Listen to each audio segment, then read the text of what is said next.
Hi everyone, welcome back to my channel. So today I'm going to be doing a really kind of different review for my channel. Usually I do a review where I take a bunch of clips that I pre-recorded, edit them together, and do a voiceover on top, usually with a speed paint.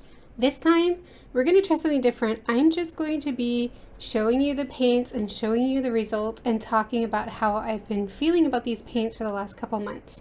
So just as a disclaimer, I did pay for these paints with my own money.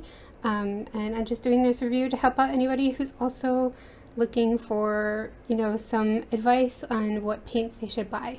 So, not sponsored, nobody paid me to do this video, and these I did pay my own money to get. So, yeah, that aside, I picked up the Qor Watercolor High Chroma set in this cute little tin. I picked it up because it was rumored to be a really good watercolor that had really nice flow on the paper, and I wanted to check that out. But since picking it up, I have discovered that it's also really kind of interesting because I'm probably reaching for the wrong thing, because these paints have a really unique property. They are made with a different kind of binder than normal watercolor paints. Excuse me. And I have to check the booklet to remember, but they use a exclusive binder which gives greater intensity and clarity, and I believe people said the name for that binder is Aquazole. So this is pretty interesting. It's pretty interesting what they're going for, and I definitely wanted to check that out and see what it was like. So like I said, I got the set, the High Chroma set. It's a sample set, which is the 5mm tubes, and it comes in this really cute tin. The tin is pretty large. It's got this kind of like satiny finish on the outside, and on the inside they have these little bubbles where you can put paint, which, as you can see, I did use when I first got the tin for that purpose. And the bottom of the tin is kind of deep, so you could fit half pans in here if you wanted.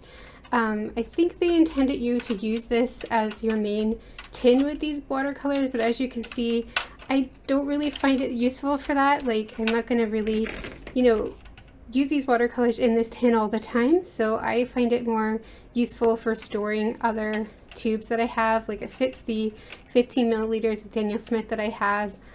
This 11mm tube of, no, 10mm tube of the Sennelier, never had to say that out loud. So it fits the big tubes, it fits a bunch of small tubes, and I also keep the Qor tubes in here. And just so you can see, you could repurpose it to use it for pans because it does fit half pans very comfortably. There's actually quite a lot of room, so you could put like a magnet underneath or like some putty and put a bunch of half pans in here and use it on the go, which I believe I saw that on the Frugal Crafter, her video from a long time ago. I believe that was her idea. So yeah, the tin is pretty neat, but I honestly don't think it's super useful. I've repurposed it, but I'm not sure it's like necessary for the set.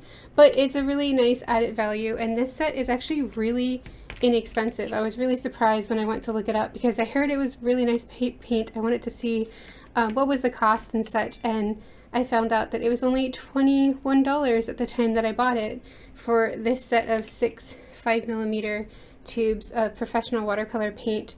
And you get a tin with it, so I think that's an amazing value. Like, I was really shocked at that.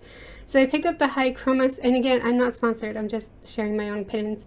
And last I checked, it is still that price on Dick Blick, which is where I bought it, so if you're curious, you can go check that out. So this set is the High Chroma set. It comes with 6 colors. The colors are Deoxazine Purple, which was one of the colors I was really interested to try out. The other color I was really interested to try out was the Quinacridone Gold.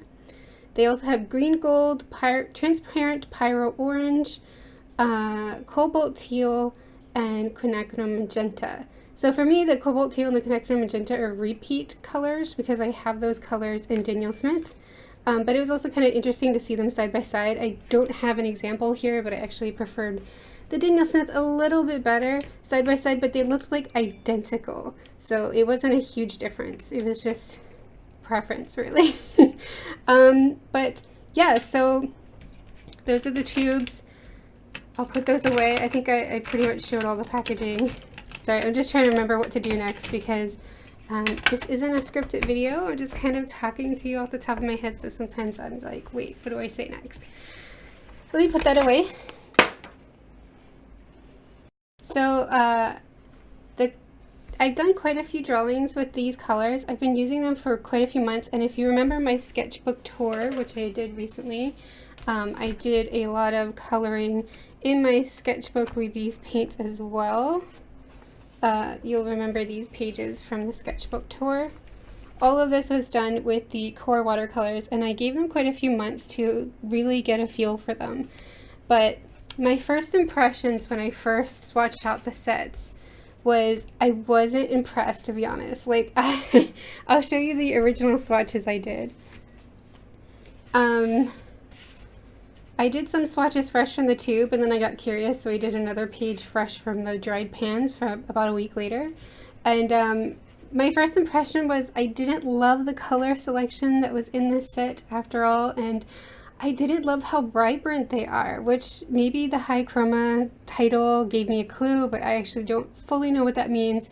So I wasn't really basing anything on that. I just liked the colors in the set. That's why I picked it up. But when I saw it on paper, I was just like, not really the colors I would pick. I'm not quite sure about why they went for certain colors. Like, I was really confused about the green gold because it's a mixture of the quin gold and another color. I forget what the other color was, and it's just like, it feels weird to me that it's in the set with the quinacridone gold, but you know, whatever.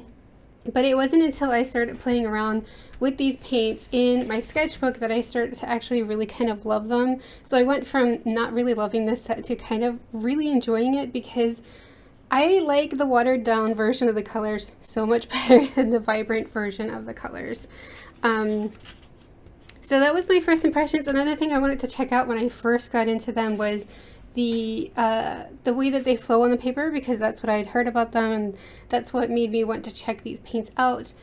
So I did quite a few swatches here to see the flow, and I was kind of surprised that it wasn't exactly what I expected for the flow. There's a lot of veining in the way it moves across the paper for a couple of the colors.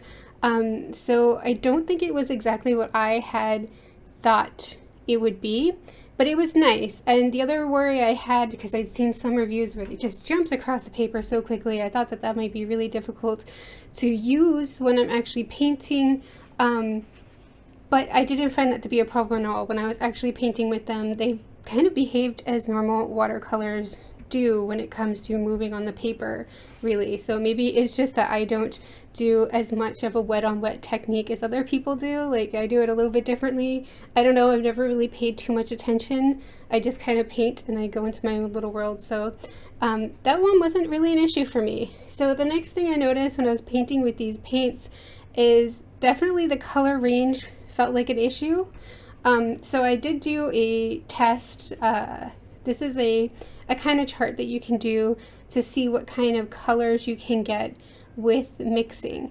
And it's the first time I've done this type of chart. I'm kind of proud of myself for delving into this, because it seemed really complicated and I wasn't quite sure how to go about it, but it's actually really simple once you get into it. It's really fun, and you learn so much, so much about the paint and just like how you paint and laying things down by just doing one of these charts. So I was really happy that I had delved into this. I didn't record any of this because it's just, I've been in a mood where I haven't been really interested in recording things, so I'm sorry about that. I'm trying to work through it. It's just the mental thing that I'm going through.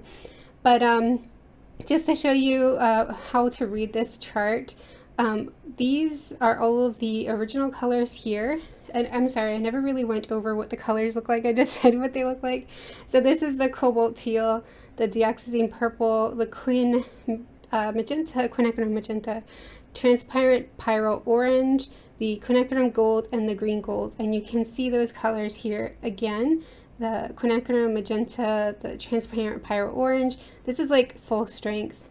The quinacridone gold, the green gold, the cobalt teal, and the dioxazine purple. So what you do is you put the main colors here at full strength, and then down this way is all of the colors mixed with the quinacridone magenta, all the colors mixed with the transparent orange, this side as well. And on one side it's like more of one color and the other side is a little bit more of the other color. So there's like two versions of each mix, and I'm getting super confused just looking at this and trying to explain it, so hopefully it makes sense to you. Like over here, let's see, this was the deoxazine, let's say the deoxazine purple with the orange. This side would have more purple, and let's see, the purple with the orange down here. Oh, this side would have more orange in it, so you can see the difference there. So there isn't a huge range of color, you know, that you can get from mixing with this set. Of course, it's limited and it doesn't cover everything fully, so that's to be expected. There's a lot of like orangey reds, greens and yellows. This is the strongest I can get for a black, which is the deoxazine purple mixed with the quinacridone gold. And the nicest brown I could get is here with the orange and the deoxazine purple. It's like kind of a rich chocolatey brown. The other colors that I found really surprising were these really bright greens with the teal and the quinacridone gold and green gold, which are really nice. But it's not a huge range of color, but it's still kind of fun to play with it. I also noticed that I decided to put, sorry, I'm tripping over my words. I decided to put the watered down version on the side. I wish I had kind of lined it up a little bit better, but at the time I wasn't thinking like that. Just so you can see like the wide range you can get between the quinacridone magenta watered down and the quinacridone magenta full strength. Especially I find it very surprising in the quinacridone gold and the green gold, because like they just, the quinacridone gold just becomes such a bright sunny yellow if you lay it down watered down, and I was really surprised, especially when seeing how dark it is here, that it can become so light. And it's also, this is also the quinacridone gold here, so I think that became one of my favorite colors. I really enjoyed using that one the most because I really like its sunny version. And I definitely don't notice all of the watercolors I've used in the past have that kind of range where you can get a really light version and then a really dark version of the same paint in this from the same pan. So that's really something that's interesting and probably of value if you're looking for that. I'm sure there's, you know, like there's not as much of a range for the cobalt teal, but for other colors you definitely get a really wide range for these colors. So that was surprising.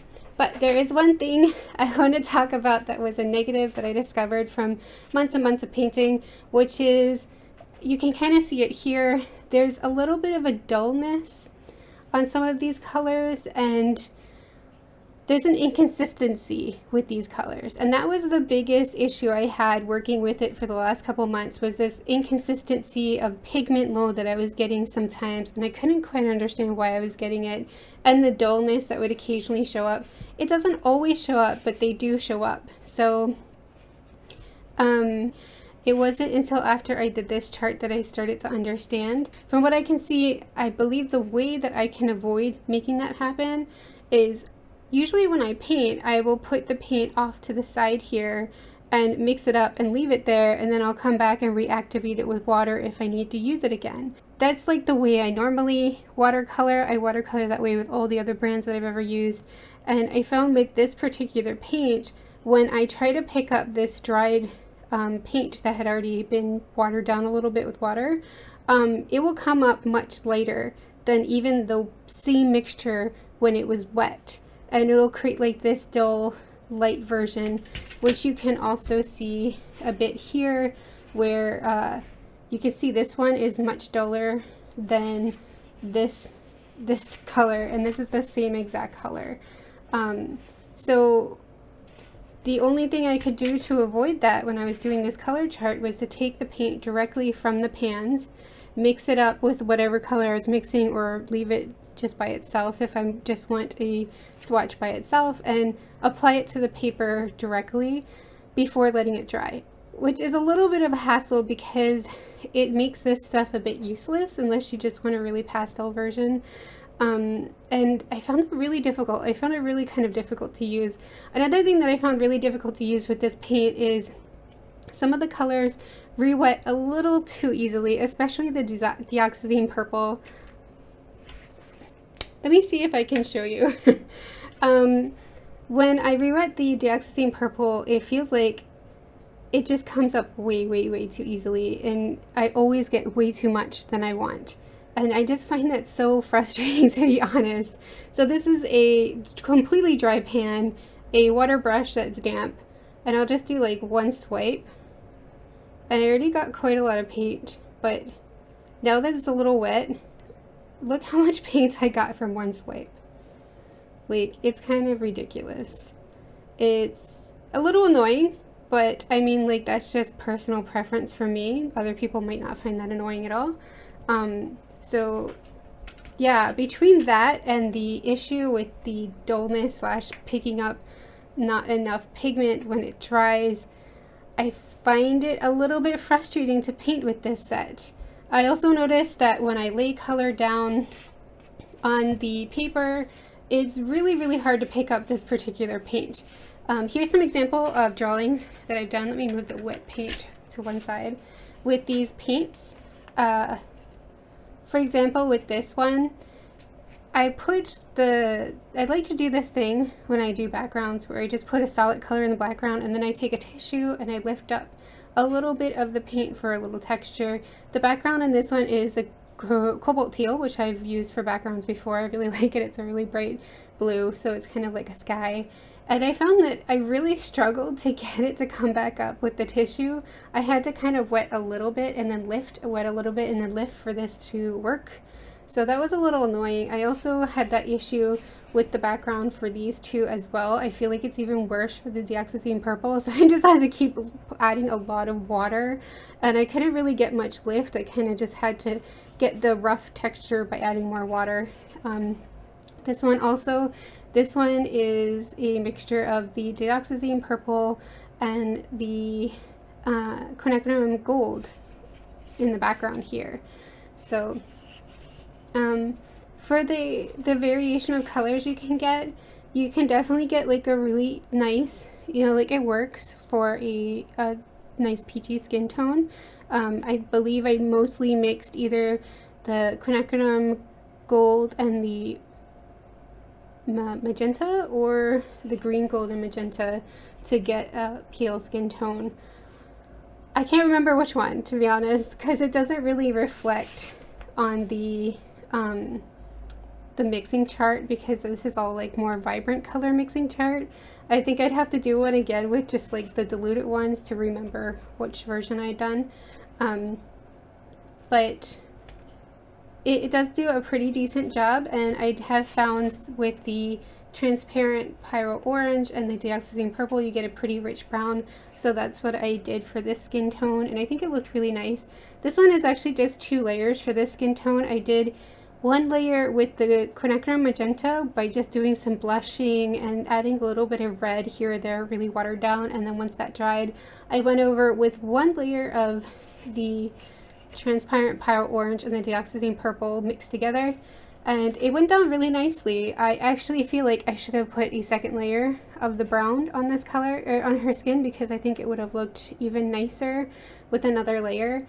But I was like, I did the skin first and I was like afraid it would go too dark and I'd lose the lines, but I don't think that would have been an issue at all. But I didn't want to mess with it once I had put it down for this drawing, just because this paper was giving me some trouble. So I just kind of like left things a bit rough. Like, if you notice, this paper has a lot of rough texture in her skirt. That's the paper, not the paint. So don't worry about that. Let's see, what else is there to take note of? Like I said, there is some dullness that can come out with this paint. But I noticed that if I just layer like three or 4 layers, I can get rid of that, even with the paint that had dried and like came out pretty dull. So that's what I had to do with this one. I did another, it was probably the same mix for the brown, and I had let it kind of dry so on the side, and I didn't realize how to fix it yet when I did this drawing. So I did like 3 or 4 layers. You can kind of see a little bit of the dullness showing here and here through, but overall I think it worked pretty well. So also with this drawing, I just kind of wanted to push what I could try to mix from the black of this set as much as I could. So that's why the whole drawing is pretty much quinacridone gold with the dioxazine purple mixed. I was able to get this color out of it with quite a few layers of the black mixtures. This is a few layers as well, but I got a pretty nice dark gray and an almost black here, which looks really nice on this paper. So that was good. It can be pushed, but it's not going to give you like a true inky black if that's what you want. But that's what you can get with the same set. Like I'm kind of amazed at how much colors I could push it because I'm a bit inexperienced with color mixing. I have been using watercolors for quite a few years now, but I don't use them exclusively. I use other mediums as well. And I usually just use the paint straight from the tube, like, well, not tube, but straight from the pan, to be honest. I'm usually just, it's just the way I've always done things. So I usually just take the color straight up and I don't always mix things. It's only a few things that I'll mix for, like skin tones. And this was the first time that I really pushed myself to mix all of these colors. So in a way, I'm really grateful for this, to push myself to experience this, because it made me really interested in limited palettes. And I actually went out and bought another limited palette to play around with in the future. So once this video is done and I retire this set back to my main watercolor palette, I will be swapping these pans out for another limited palette set to play around with, which I think is really exciting. I feel like I'm learning a lot by just doing that. So yeah, so I guess in conclusion, I think I covered everything. Did I cover everything? Oh my gosh, let me double check. So overall, my final thoughts on this paint and this paint set, I feel like it's a really nice set. The set itself, the 6 tubes with the tin, is a really good price. If you can find it at the $20 mark like I did, that's an excellent value. I think even up to $25, it's an excellent value. And it does have a nice wide range that you can get with the color, from a lighter to a darker, which, I mean, that might sound dumb, but I feel like not all watercolors offer that, so I think it's really nice.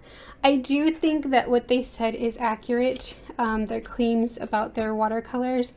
What was it? Greater intensity and clarity. I do feel like that is accurate. I do feel like the color is very intense, and I do feel that there's a really good clarity in the colors. I want to show you something I had noticed while I was painting my sketchbook. Please don't notice that page.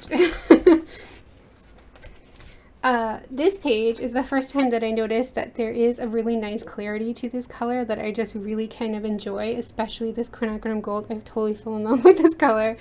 But over here I have 2 drawings where I had used the Qor Watercolors, and over here I had used some Holbein watercolors, which will be my next limited palette. And I couldn't help but notice, even though some of the colors were really similar to the others on the same page, that there is a much more luminous look to the paint from Qor than there is to the Holbein on the same paper. So I thought that was really interesting. It was definitely something that I appreciated. And also you can see I did get a little warmer of a skin tone here compared to what I've done before, but you can definitely get a light peachy skin tone from this set. And look how pretty that quinacridone gold can be in the watered down version. It's just really nice. So I definitely think that those 2 claims are very true of these paints, and that the price of the set is a really good value. But there's a lot of cons for me. I did find them difficult to use because I feel like I'm picking up pigment way too easily with these paints, especially if they are wet from the tube. Forget it. I actually accidentally got quite a lot of this dioxazine purple wet from the tube on my brush, and it just took forever to rub off, and then like it was still kind of like coming off on the paper, on my finger from the paper after a while. That was so annoying. Honestly, I felt really annoyed by that. And the inconsistency with the pigment load, if you get it from the dried, side of the palette, that's really annoying and really frustrating. So between those 2, I feel like overall, oh yeah, and the fact that it was harder to lift on the paper, I felt like between those 3 things, it was like not really as fun of an experience for me compared to other watercolors I've used. And again, I've been using watercolors for a couple years, but I don't think that I'm very experienced. I'm not the type of person to say I'm super experienced at anything, to be honest, but despite that, when I use other watercolors, I find it a little bit easier to use compared to this. So it's definitely, I feel the frustration when I'm using these colors compared to other brands of watercolors. Also, I noticed that the price of the open stock paints are kind of expensive for the industry standard, I think. They sell 11mm tubes instead of 15mm tubes, and they have none of the smaller 5mm tubes available open stock from where I've seen. And I've only really checked Dick Blake and like Amazon, those kind of places. So I noticed that those prices range from anywhere from $9 up to $16 per tube, and I find that a bit expensive for only 11mm. But that's up to you. I mean, if you are in love with these paints and you don't mind the dullness, or you don't even notice it, perhaps if you paint a different way, you won't even notice any of the issues with the pigment load, or maybe you don't care if you get a little too much of the paint on your brush.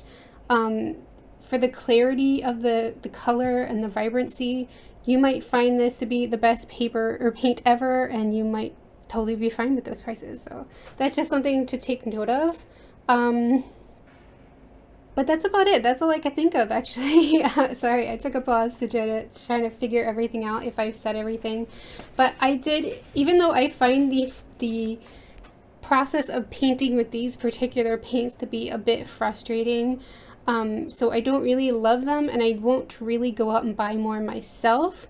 I do really love some of the colors in the set, like the quinacridone gold, and I probably will continue to use that color even from my big palette, because I just really love the richness of this color. You can see how variation, like how much variation you can get from it. It looks like two different colors, but it's actually the same color here. So I find that amazing, and it's really nice. I do not regret buying this set at all. I think it was a great value, and I'm really happy that I picked them up. But I won't really go out and buy any more, because I just didn't enjoy the experience of painting with them as much as I do with other paints, which I find a bit easier to use. I think that's everything, right? I think we covered everything. So I hope you enjoyed this video. I hope you enjoyed this format. It's something different, so let me know if you did or not. And I hope you enjoyed these drawings. I will be posting these up on social media soon. I haven't yet because there's just stuff going on, okay? So I will get these up soon. And if anyone is interested, I believe it might be interesting to post this mixing chart up on my Patreon as well. So if you want to check that out, just head over to my Patreon. The link is in the video description below. And if you have any questions, let me know. And yeah, I hope you enjoyed this video, and I will see you next time. Bye!